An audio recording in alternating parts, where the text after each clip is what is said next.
things, and I just appreciate his time and effort and his research and development that he does, and advocating, and like just he does some amazing things. You should follow him on Instagram, Benn Jordan. So I think he's here now. Now the reason why I want to talk to him is because I know that he's been busy working on an AI detection tool. Hello, Ben. Look at your studio. I feel embarrassed about my studio right now. Look how many things you have in your studio. How are you? I'm good. I'm also embarrassed. I mean, this is quite a lot, isn't it? It's okay. It's really okay. It's so nice to see you. Thanks for joining me. Yeah. So yeah, I got in touch. I mean, we do chat quite a bit, don't we, about all kinds of things. Yeah. And we met in 2010. Did we meet? What? When? Yeah, very, very briefly really in Chicago. In Chicago? No, I mean, Tim Exile was just like, oh, okay. Ben, Imogen. I was like, hey, how you doing? Oh, okay. Yeah. Wow. Well, I have to meet you again properly.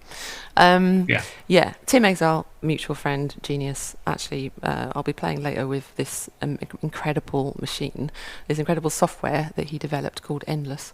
Yeah. I'm looking forward to having a jam. I think it might be by myself actually, but I'm going to enjoy it anyway. So Ben, I brought you in specifically now because I have somebody who works with me called Alexis. And he basically runs my label. He's been with me for about 10 years. He's absolutely brilliant. And he is sleuthing all kinds of things on the internet for me.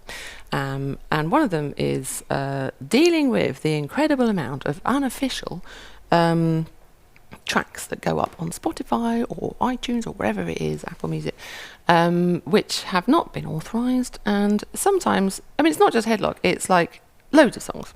I think sometimes people just don't realise that other people have written it and there's some copyright thing maybe, or they shouldn't just put the name of the track, and I don't know. Anyway, there's lots of grey areas or not. But what has come is that there's been a huge influx because basically Headlock's like my biggest hit ever now. It's just like the world has decided that, thankfully, good timing, because I just got the rights back to that album like at the beginning of January when all this happened, so thank you. Good timing. From 80% now to 100%, well, 20% to 100%, I appreciate it. And basically everybody has been making these remixes, and some of them are real people. 100%, you can tell there's like new vocals, there's, it sounds like real instruments, or it just sounds like a human's been involved. And there's other ones which are debatable. They just sound like they've been cloned by, here, listen to this and do something like, do that, but just do it yourself. And there's AI vocals, and it's so obvious. However, we've come into a little bit of trouble, and maybe I'll bring in Alexis, because Alexis knows more. He's been the one who's been chatting to them. So we have come up with some, people who've not been very happy with us, suggesting that maybe it might have been AI generated. I mean, I just want to know the truth. It'd just be nice if people were open about it. I really, if people like listening to it, I don't really mind. If you like listening to it, great. But that's really all that I ask for across the board. People that I meet with on a business level, and people that I meet with in regards to their music or my music. All I really ask is just be transparent. Yeah. Just that way, it's easy to manage. I am probably as annoyed by people who are like staunchly against AI anything as I am by people using my music without my consent to train AI models. Like, I think both are just like extremes that somewhere in the middle there's probably a way that it could actually work for artists more so than siphoning money away from artists. Yeah, I agree. And I actually think that this is potentially could be the beginning of the golden age, if there ever was one, because there certainly hasn't been one, not for musicians, not since we were minstrels, if that was even the golden age. It's just that because we don't have any easy way for our songs to do business with anyone, it's just really hard. If you wanted to get permission, like, where do you go? Who do you ask? How do you ask them?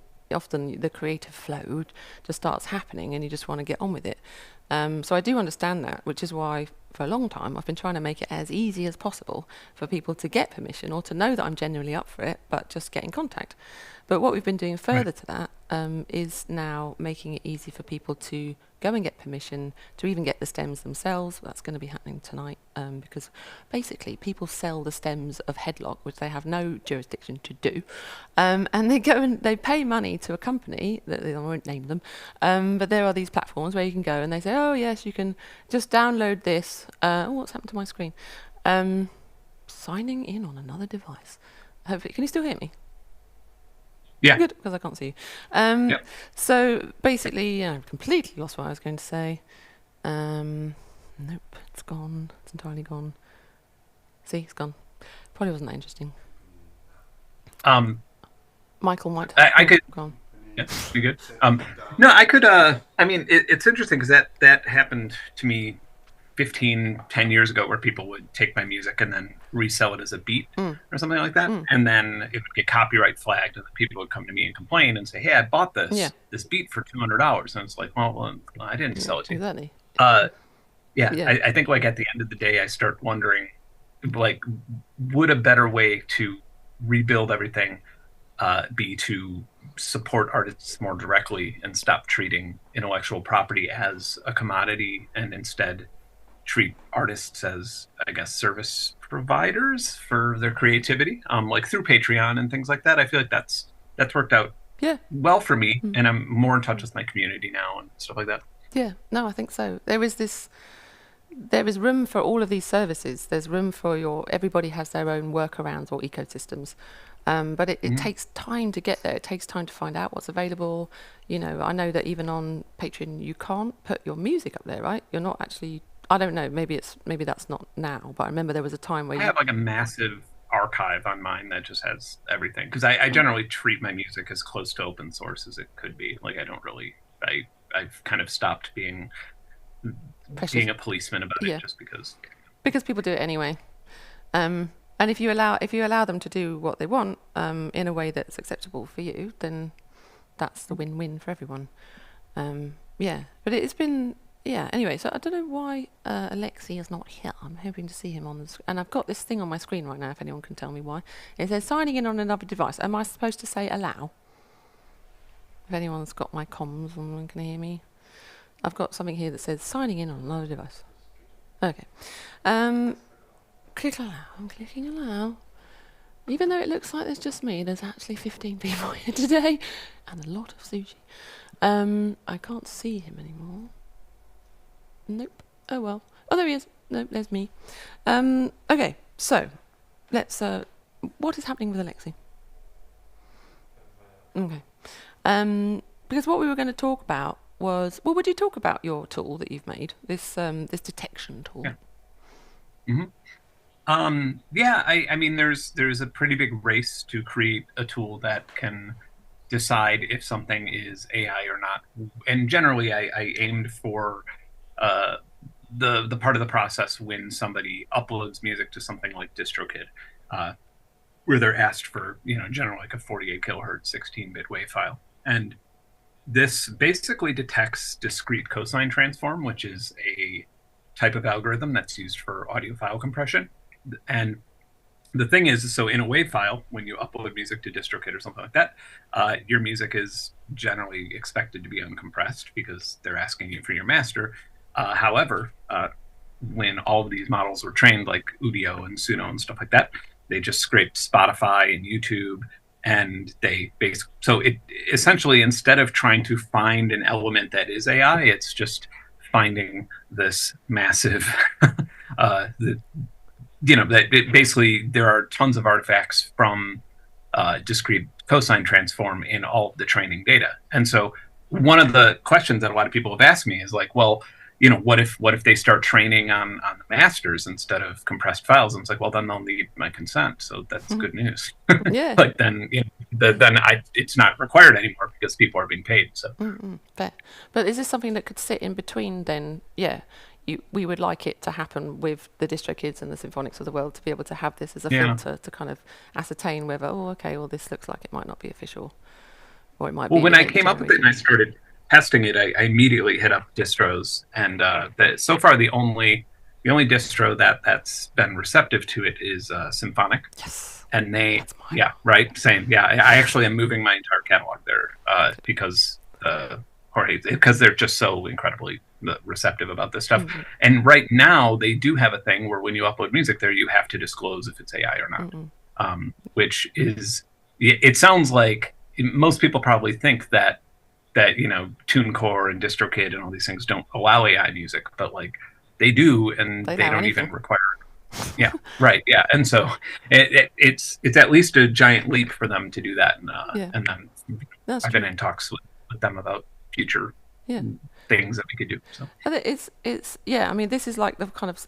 in a way, like, you've done amazing work, but it is step one, isn't it? It's like there might be, if they ask me, I'm going to upload this track one day when I finish it, called Aftercare, which it has my AI voice in it. So it has AI, but it's not AI generated music. It's an AI voice. Right. So there needs to be some kind of granularity around what bit of it is AI, and how to describe that particular bit, because then people can decide if that's okay. If it's like, and I kind of thought to myself that I wouldn't even worry about tracks that are half AI, or if somebody's, because I mean, I guess if somebody is generating something on Suno and then putting just a beat over it or a voice over it, now it's like this half and half. Like that's not that different than using a loop library in some instances. So it's like it's better to just, what I'm more interested in is people who are literally just paying the monthly fee from an AI music, or just getting a GPU and generating nonstop music for the purpose of siphoning royalties away from artists. Like that's what I think needs to be stopped as soon as possible. And that is what I think that we, and so does Alexi. Alexi thinks that we are experiencing this right now, because there's like such a huge influx of these tracks that, it's just there's no other answer for it. There are definitely some you can tell, okay, these ones are real, these ones are like mostly human, but these ones are clearly just like pile of rubbish, and they have just been chucked up there to like soak up some plays to pay other people, and that's not okay. It's just but also because maybe people aren't paying attention. It's like if you were paying attention, you would be like, oh, this actually sounds a bit rubbish. But we're not paying attention half the time. We're just like, if it is in the background, we started off with something that we know, and then like 4 or 5 iterations later, it's like it's something else. And it's like a lot of the problems are like very integrated with bigger issues, like what I said about intellectual property, like it just kind of not working for us as well as it should. But also things like just the habits of how people listen to music. Like I generally listen to albums. Like I download them, and I even listen to tapes, because like I realized at some point that I wasn't enjoying listening to music as much. And I think it was because an algorithm on the streaming service was always telling me what to listen to, and I was just kind of, I got a little bit too spoiled, and so I kind of went back to the discovery phase, and I'm loving it. But I think that things like that are, which like I can't change. Nobody can really change. Yeah, that's true. People's habits, they've been spoiled by it. But please, can you send me a playlist of some nice albums that you've heard? Yeah, for sure. It's just, how do you find them? This is one other problem. It's almost like it is a full-time job, isn't it? It's like, that's why DJs are great, because they really do spend their whole day sifting through thousands and thousands of songs, and it's something ridiculous. I don't know, maybe 10 years ago it was like 2 tracks every second was uploaded, but maybe it's more than that now.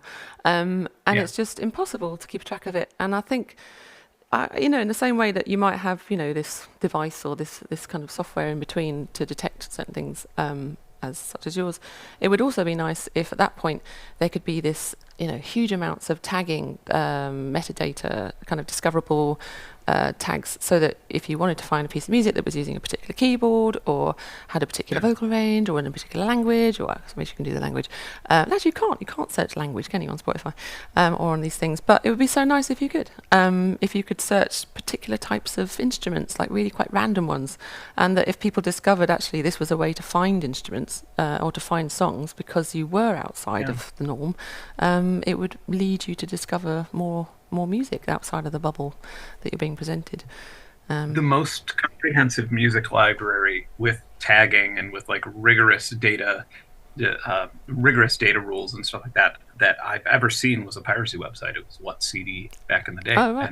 And I as soon as I found it, I was like, oh, okay, and I released my music there. I contacted the admins, and I was like, I'll put in I put in a little HTML file that just hey, I don't care if you listen to this, I don't care if you're pirating it. If you want to support me, here's my PayPal. And I made more from that than I made from any album prior to that. Wow. And so it was like, that sort of changed the way that I thought about things. But I miss that so much because that was such a great way to find music. And I think the thing about it that like you also sometimes lose at Spotify is, and also this comes into AI as well, is you would listen to something, you'd listen to like probably how you discovered my music and vice versa. You listen to like one thing, you heard one thing from me, and then you were like, who is this person? And then you did a little Google search, and then you kind of went down the rabbit hole, and that's really powerful. And you can't do that with AI. You can't be like, oh, this is a general, like, because we are humans and we think about, I think one of the reasons why we listen to a lot of the music we listen to is that there's a story behind it, or there's a mystery behind it, or and so I think that also comes into play big time, which is a great way to listen to music, is like you learn about somebody's history and the story behind things. Yeah, no, I completely agree. I was actually musing on the thought that I'm kind of, in fact, it sounds a bit weird to say, maybe I think I said it last time, but I don't really want to make songs anymore. Like, I don't mind making one with Patty, but I just don't want to do the structured thing anymore. What I really love, which is what I'm going to do later, I'm going to do one with Endless up here, and then I'm going to do one with the piano. It's just improvising. And I want to get the system so good that it sounds like it's produced and big and like these crazy kind of, this like world of sound that I love, which I've spent, I don't know, ever since I started with these gloves, trying to get to this point, and I feel like I'm just starting to get to it. And I wonder if the future of music is almost like, because everything is so separate. It's like, oh, here's a time delay from, here's a song that somebody made about something a long time ago, and then you can listen to it now, but there's actually millions of other songs you can listen to. How do you decide? And I wonder if the future is like we commune around live improvisation, and that there's no latency and time delay between where people are in the world, and that we actually get to infuse, and the musicians that we love, maybe there's some way to kind of connect them together in real time, depending on your mood. Maybe the AI is more around the curation for your emotion, and to kind of direct you to people wherever they're playing. Maybe there's some like amazing shakuhachi flute on some beautiful faraway place. So I just love that idea that the best of us, the in the moment, the creativity, that bit that we so love, that's just like effortless and easy and beautiful. It's not like, I mean, I like all the granular, but I have got so obsessed with it, and I just want to be in the moment and connect with people in real time. So I wonder if that's actually going to be the future of human music, is this real time connection, improvising.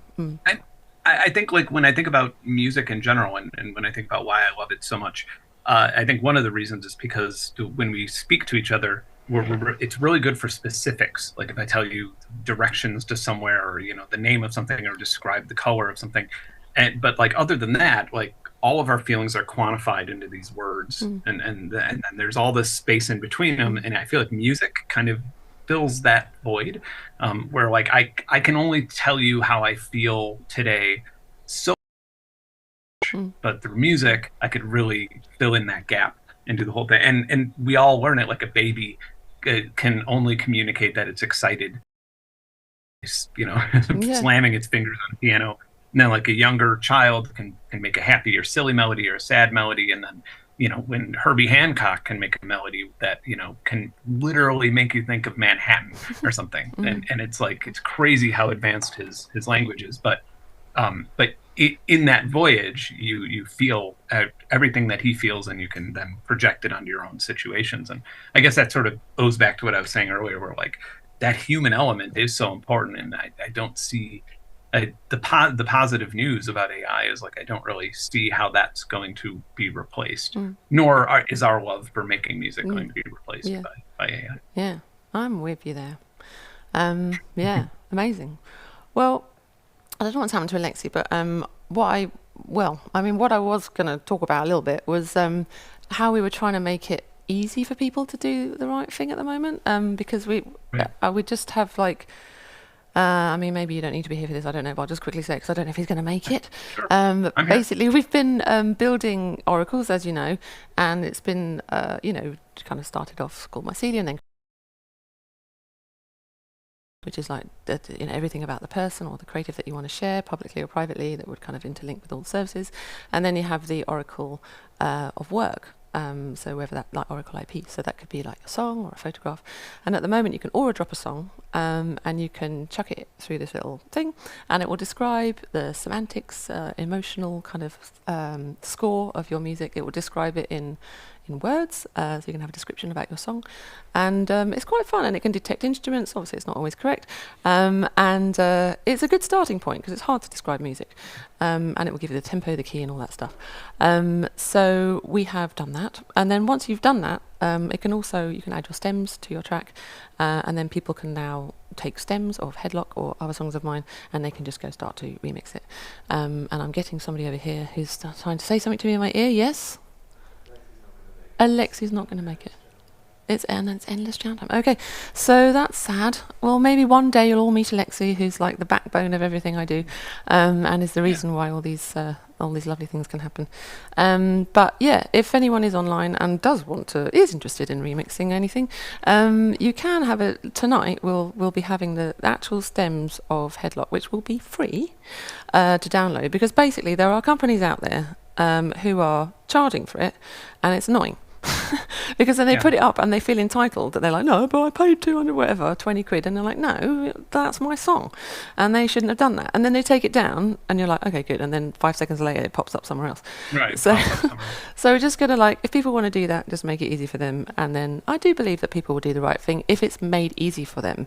I'm hoping that yeah. And so okay, let's say I have a stream tomorrow night, and I'll remix it on there. Yeah. Instead of that. Usually I just check out software and do things like that. So I'll remix it there. So what would you like me to do after that? Like what would? Well, first of all, I'm so happy.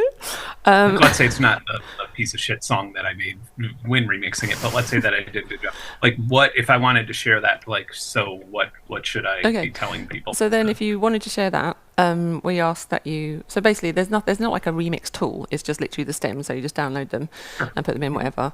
And then when you finish your track and you like it, then you can go back to Headlock and go back to the Oracle of the Headlock, and you can submit your remix or something that you want me to approve, and then it will go into this private folder, which I will then see, and I'll see your profile of your Oracle profile, and I'll be like, okay, it's this guy, blah blah blah blah blah. And then if I think it's cool and you haven't just put up some track that's not related or whatever, or some AI horrible generated version, then I will accept it, and it will just pop up. So it will be related in the main page of Headlock, so you'll see all these different versions. And the idea is that, I want to celebrate people's takes on the songs. I've always loved it. And then beyond that, if anyone wants to release it commercially, then there's just an email just to send us a query, instead of what people do is like, can you listen to my track on Instagram? And I'm like, who are you, and what's your music sound like, and where's the track, and what? And I haven't got time for this.